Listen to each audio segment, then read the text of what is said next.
Thousands of South Korean taxi drivers are protesting a carpooling service which is being planned by the country's top chat app, Kakao. The protest is expected to gain momentum after a taxi driver set himself on fire and died in a protest of the carpool service last week. Well, Nemo Kim is a journalist in the capital Seoul and joins us now. Welcome to the program, Nemo. How big is this protest? And it's not the first one, is it?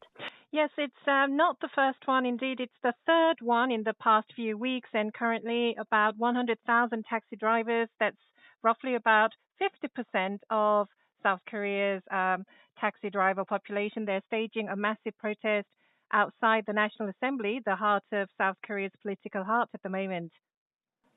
And this is because Kakao Corp are looking to establish a carpooling service, which is very similar to Uber. Is that correct? That's right. Kakao is one of Korea's biggest IT companies and owns Korea's most popular messaging app.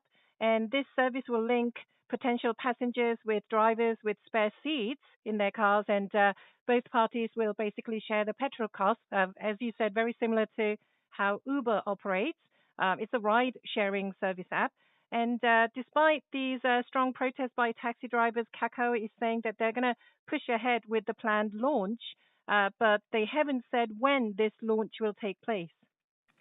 And not long ago as well, you had protests against Uber. How does the carpooling service actually work in South Korea? Is it sort of seems different from other countries?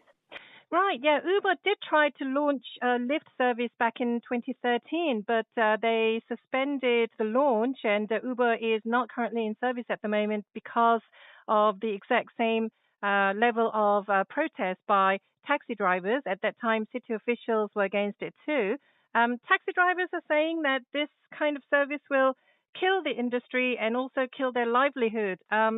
The taxis in South Korea are quite reasonable. The costs are quite reasonable compared to the living costs here. But many consumers are saying that some of the taxi drivers do not provide good service because some of them refuse short distance fares, and the level of customer service is not always consistent. And at the moment, yeah. And very briefly, Nemo, it's going to offer a cheaper service, they're saying. Whose side are the sympathies of the public, given the fact that one person died in the protest? Right. Well, reactions in most parts are not all sympathetic to the taxi drivers' concerns. There have been thousands of comments on social media pointing to what I just mentioned, taxi drivers' frequent refusal to take short-distance fares.